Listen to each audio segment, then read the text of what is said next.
Real estate transactions can be complex, especially in today's fast-paced market.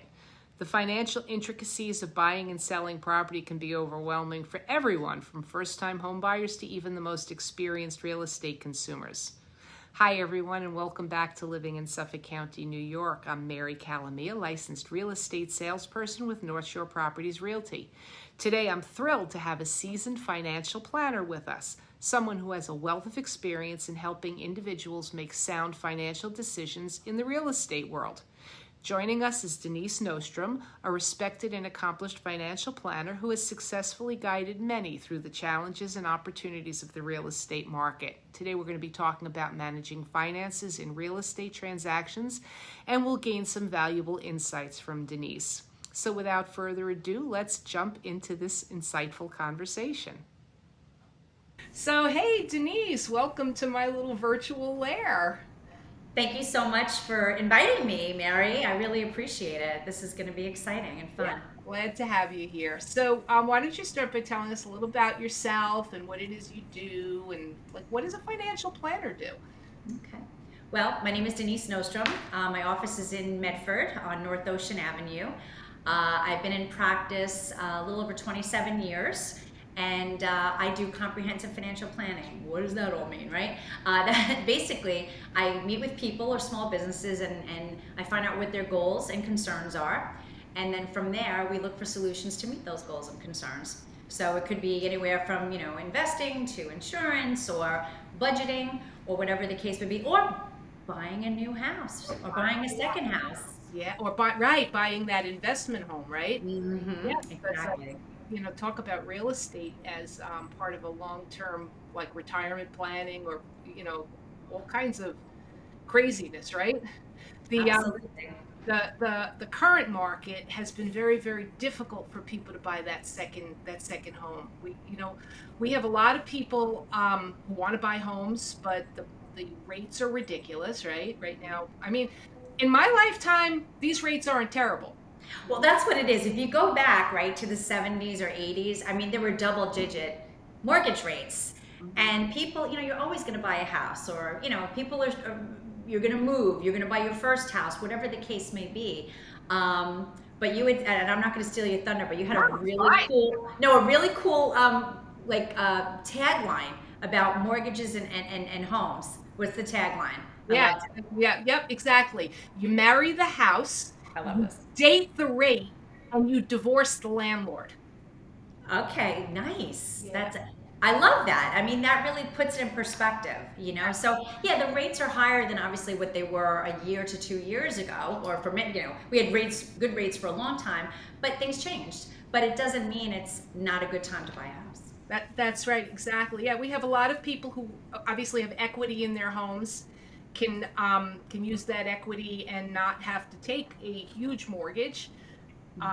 So that's like that they're in a good place. People who have to who want to sell and downsize are obviously in a better place than maybe people who are Absolutely. first time home buyers who are really struggling, because not only the rates are high, but rents are crazy high. So they're getting into a mortgage probably paying less than they're paying to rent, but they can't compete against these people who are coming with cash, who are coming with. Exactly. It's sad, yeah, because the younger generation are really having a difficult time. And many of the people that have transitioned out of New York, especially to North Carolina, South Carolina, Florida, they were selling at a high price, buying something, cheaper, if not a whole lot cheaper than it used to be, but buying something cheaper and not having to take a mortgage. So there's no competitive edge there. It's not like, Exactly. if you're a seller, you want to roll, so you're going to take the person who has cash, unfortunately. And we've done it's heartbreaking because we've done home like open houses where you'll see 75 people, like literally 75 people lined up outside an open house, standing in the pouring rain, freezing cold, blazing hot. And my heart breaks for when I see these younger couples come in, or younger people come in, Yeah. and they say, well, I don't have a lot of money, we're going to borrow the bank of mom, and and all of that. And my heart breaks for them because they should be able to get a start in life, right? Yeah. And they can't because somebody else comes in and says cash deal, no home inspection, and no contingencies, meaning they don't have to sell I agree anything. with that. Yeah, it's you can't compete with it. So it's really it's a tough market for buyers. It's a great market for sellers, unless you have to go somewhere else. You know, Right. great if you're just going to sell and live in air. Mhm. But it's a tough time also for people who do want to invest in either that investment home or that second home. People who want a newly snowbird because they don't want to take a 6.5 or 7% mortgage and they don't have the equity. So it's Yeah. a tough time for buyers. Yeah, So. but well, I just came across a client recently that they're looking to buy a second home, and they have a home here in Nassau County, and they have a situation where they make a very good income, and they're going to be working probably another good 5 to 7 years, and they have no deductions or write-offs. Mm.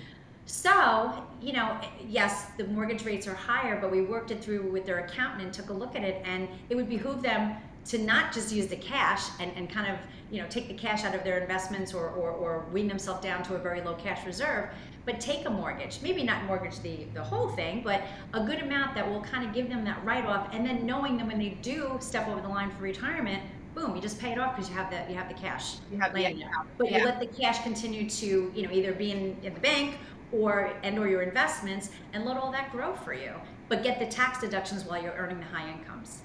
So that there's lots and lots of talk about, and we never predict which way the rates are going to go, but we did at least at the end of the year, the Fed was flat and the rates started to trickle down just a tad. And we hear about the Fed, the Fed, the Fed, the Fed. And I think people are under the impression that the Fed determines what those rates are going to be, like what the mortgage rates are going to be. So if the Fed drops a 0.5% or a half point, shouldn't my rate go down a 0.5%? Like can you explain to like the average person what that means? Yeah. The Fed is basically, it does determine rates. It kind of, it's a baseline for mortgage rates, for credit card annual percentage rates, car loans, etc. So it kind of gives the banks or the lenders that movability that, of course, if you have a Fed funds target rate of 0.25, there's not a whole lot of room to move. And that's when we saw, 2.5 to 3% mortgage rates. But when you're at a Fed funds target rate of 5.5, well, now we're in a different ball game, right? But the Fed basically is more short term. So they're looking at short term rates. So if you kind of bring it down to layman's terms, if you went to the bank or a credit union, you would said everybody's hot and heavy on CDs right now. If you looked at the CD rates, anything from like 6 months to like a year and a half, it's giving you that 4.5%, 5%, that type of thing. But if you said, I just don't want to deal with this every couple of years, I'm going to buy a 2 or 3 year, you were getting like 2%. Oh wow. So the long bond was a little bit less than the short bond. So it's all based on bond rates. And what's interesting is that, yeah, there is some correlation, but there is no direct correlation. So if the Fed reduces rates, it doesn't mean that mortgages are going to go down the same amount. They're going to go down, but it's really going to be more predicated on what the bonds do. The one thing that is interesting that there is a direct correlation is the prime rate. Okay. Now, the prime rate has a direct correlation with home equity loans and lines of credit. So that's the only thing that really has a connection. But the Fed, there's a relation, but it's not a dollar for dollar or percentage to percentage correlation, if that makes sense. So people should really, like when they're looking at indicators, they should be looking at the prime. Well, prime is more like the home equity Okay. loan piece of that, because when the banks bring out a home equity loan, they're going to say prime plus another percentage. So Okay. that's so you kind of know where you're going to be. Like, and people that have home equity loans are like, really getting hurt right now. They're higher than the regular mortgages are right now. So we're in a really weird place. But you got to think the Fed increased interest rates 11 times since March of 2022. They did that in less than 2 years, go from 0.25 to 5.5. Like, So that is insane. 11 rate hikes, and we're really only at like 3% above, or maybe 3.5% above where we were in 2020, 2021, as far as mortgage rates are concerned. Mm-hmm. It could be worse. Those True. We talk about those rates at like 3%. I refinanced. I don't think I was in my house a whole year when I refinanced in 2020. Um, Mm-hmm. and I think I got like three and a quarter or three and I don't know. It's like three something. Yeah. And but I don't think those rates were like really real, like those rates were kind of artificial because of COVID, right? That wasn't really. They were, and they stayed for a bit of time, but you really had to move on that. You had to move on refinancing or even buying. Again, with 4%, that's still like a great rate. But yeah, and I have some clients that are at 2.5. They really timed it. Like, I mean, it's almost like playing lotto, right? You just had a really good shot, and you got in there, and all the planets had lined up for you. Mhm. But yeah, so it's been interesting. And the other part too, with having the rates, like you have a low rate, I have 3% also. Our propensity for selling our homes are slim and none, even if we want to get the heck out of New York, right? but Yeah, but it's a yeah, deal breaker. It's a deal breaker. It certainly deters a lot of people. Good where yeah. I am. I don't want to make any moves, right? Exactly, because you're in a good place, in a good position, Yeah, I have some So friends who are going down to South Carolina this weekend, and I keep trying to tell them, like, but you're going to be spending less money on that house. You're going to be spending less money on taxes. It's all gonna work itself out in the other end. Don't worry so much about that rate. Worry more about what's the the bottom big line. picture. Yeah. What you're going to be spending, and you're going to probably be spending less. So go enjoy it, live it up, right? Absolutely. Absolutely. We have right here in Suffolk County right now. I just did yesterday. I did a market report update on Suffolk County. We have 2.4 months of inventory. So in other words, Wow. if nobody was to put another house on the market right now today, in 2.4 months, that's how long it would take to sell the inventory. Wow. Now to give That's you an pretty idea, short, right? it's That's really short. what's the average usually? 6 months is a balanced market. Okay. So 2.4 months is like a solid seller's mark. It's going to take a lot to nudge that up enough to even get to a balanced market. And I think the average was 29 days on the market. 22 for a co-op, That's 29 really days left. fast. Yeah. Wow. Now that doesn't mean there Yes. aren't homes that are sitting there for a year. Don't get me wrong. It doesn't mean if you put your house up tomorrow, it's going to sell in 29 days. It's an average. But if your house is priced right, you're going to sell it really quickly. So actually, if you're a seller and you think, well, we're going to put it up now because it's going to take some time, and let's see how it goes. Well, and if you're a buyer, like you have to, if you see that house today and you fall in love with that house today, you got to make that offer. You've got to seal the deal, because while you got your home inspector there and you're talking to your attorney and you're setting up, oh, we're going to sit down and look at contracts. They're still showing that house, and they're still accepting or looking at offers. They're still entertaining offers, and Right. you can get that call saying, hey, guess what? We found somebody else. Like, it's got to move fast, fast, fast. There's no time to even think. You're buying a house. You're spending upwards of $500,000, Your biggest purchase. and you got 15 minutes now. Yeah. And it's stressful. That's really stressful. Yeah. So that's where the market is here right now, and I think it's going to take a while to get at it. I mean, unless something dramatic happens with the rates, I think we're going to be in a seller's market. I think we're entrenched in a seller's market for a bit more time. Absolutely. We have to keep fighting the tide. You kind of answered this question before, but there are definitely situations where then it pays to not use the equity, take the mortgage, and to do, especially if you're financing a second home, right? Absolutely. It's case by case basis, and there's people that I don't like mortgage. I just had a call this morning with a client, and he moved down from New York down to North Carolina. And he's like, I'm paying extra on my mortgage. I go, let's talk about it. Let's see. Because, he's got kids. I said, there's different things that you want to save for. So, you're plowing all the money in the mortgage, but then you're short on retirement and educating your kids. Yeah. So we took a look at it, and basically, he has his own education plan. So he's good with all of these different things. But he is taking the standard deduction. So he's not benefiting from the itemized, write-off for the interest. So I said, unless legislation changes, what you're doing is going to work for you, because he's got a master plan that he wants to retire in 10 years. So he wants to kind of bring that mortgage down and have it almost paid off when he's ready to retire. So everybody has a different situation with regard to that. So having a mortgage isn't bad. There's some talking heads that are like, oh, you should have no debt, that type of thing. Yes, credit card debt, that type of stuff. But if you have things that are deductible to you, that are helping you, we all don't want to pay Yeah. more than our fair share. You want to keep as much as you earn. So a mortgage will help you do that. And that'll, I plan on dying in as much debt as I possibly can. My plan is the day after the money runs out, that's when I die. So now let's talk about sales, because sometimes now you do have that second house, right? And you already have that second home. Actually, I have a family member who had an investment home that they're selling now, because they're going to get their money back now on what they invested in this home. yeah.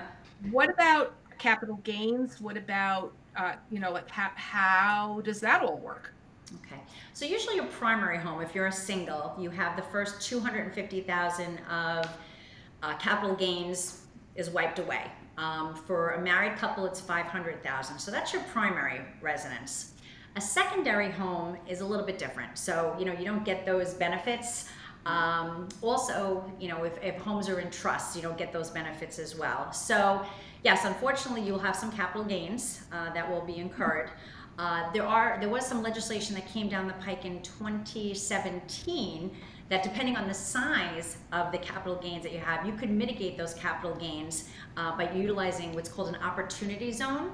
Okay. And the opportunity zone enables you to put money into projects that are deemed, well, it was interesting, it's kind of evolved over time, but different areas that need to be uplifted.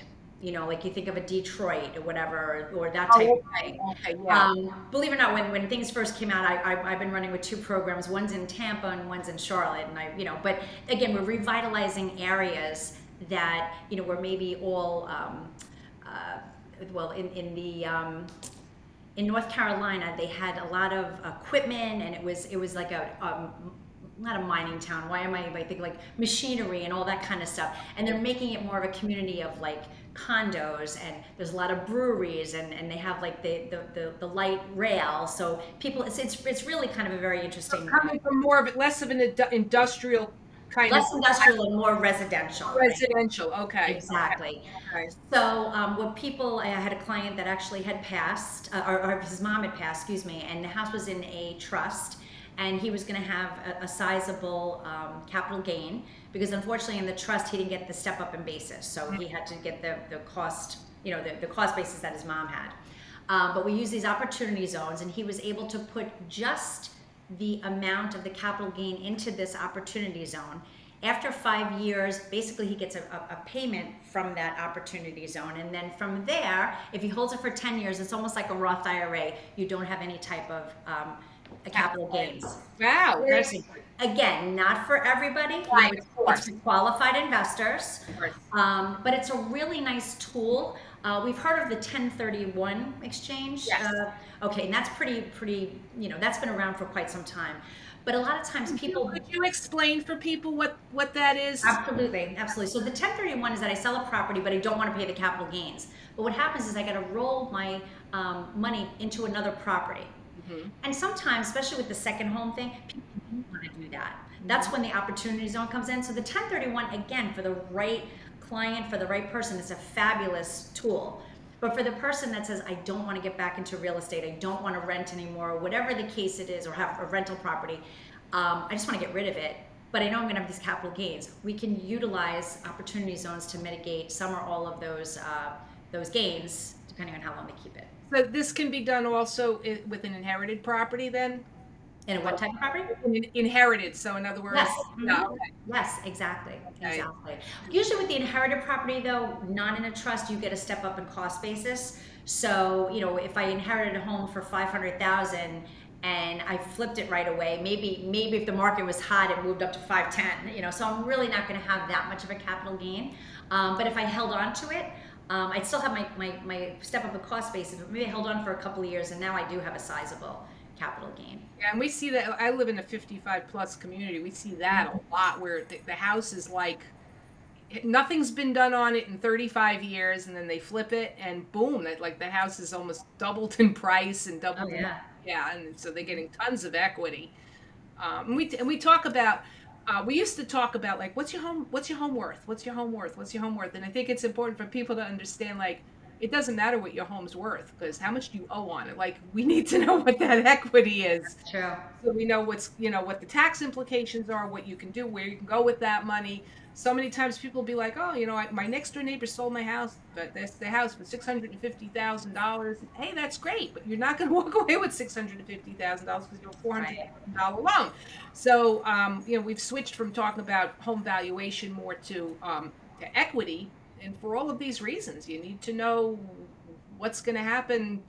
What are you going to do with that money? How much do you have, and where are you going to put it to have the lowest tax liability and the best possible outcome financially when you invest it somewhere else. My dog is running in the I know, I saw it. I actually thought it was my dog, but I closed the door. the sound, right? Yeah, but she's I knew exactly. I was like, I knew what that sound was. That's so funny. Makes it real, Mary. It's all real, right? With the babies. And as an investment, like real estate, obviously is not liquid. It's a different kind of investment all around. And so when people have an investment portfolio, use real estate sometimes to balance that out for them for a long term on the long haul. Absolutely. Well, I love the fact when people have real estate for a bunch of reasons. We'll kind of rush it back for a second. So I always do a net worth report for clients. So we kind of segment it between cash and savings, investments, retirement, and then real assets. So those real assets are your home, maybe a second home, or whatever the case may be.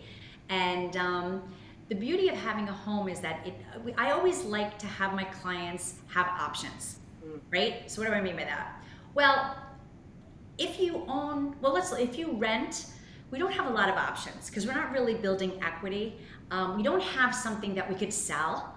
It's just we're kind of stuck. Either we have money or we don't. That type of thing. But if you have real estate, condo, townhouse, home, it doesn't matter what it is, now we have something to grab onto. So there's going to be some equity in there. And I've had some people, depending on their age, they're selling their home. Maybe they've kind of run down on their assets, their physical assets, not physical assets, but investment assets.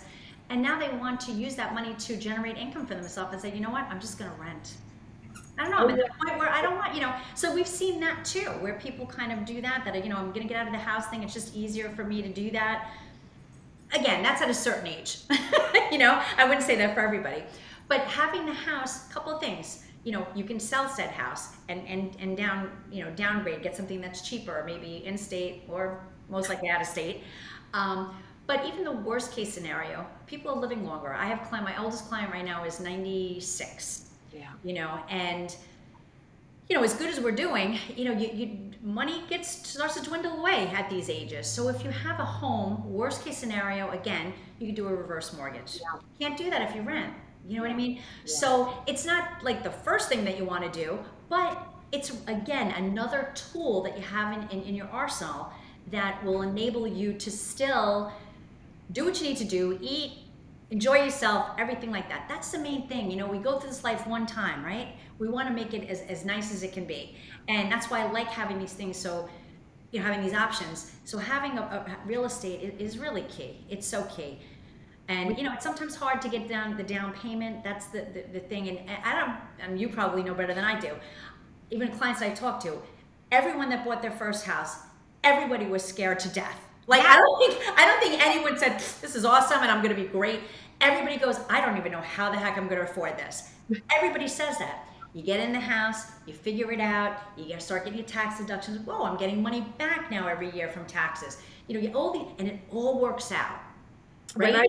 When I bought my first house, I had a whole conversation with myself where I wrote down all of the numbers so that I knew in my head this was going to work. I could make this work. This is how much I make. This is how much everything's going to cost. That's you, Mary, though, I believe. Right, you know me, right? So I wrote it all down and I kept it in a notebook next to my bed so that when I woke up in the middle of the night with the heebie-jeebies saying, I've got to get out of this deal, I'd pull it out and look at it. And I had a little note on there saying, you can do this. Don't worry about it. No matter what happens, All you need to do, right? don't worry about it. And that's how I got through, because it was like I don't think I ever drank as much as I did that summer. I went to contract Memorial Day weekend, closed right after Labor Day, so it was the whole summer Wow. of like, oh, can I do this? Can I do this? Right? It's terrifying. Exactly. It's terrifying, and that first year is rough, especially now because you have to pay the real tax. You don't get that star deduction every month Yes. like you Yeah. used to, every month out of the mortgage, but every Right. tax payment.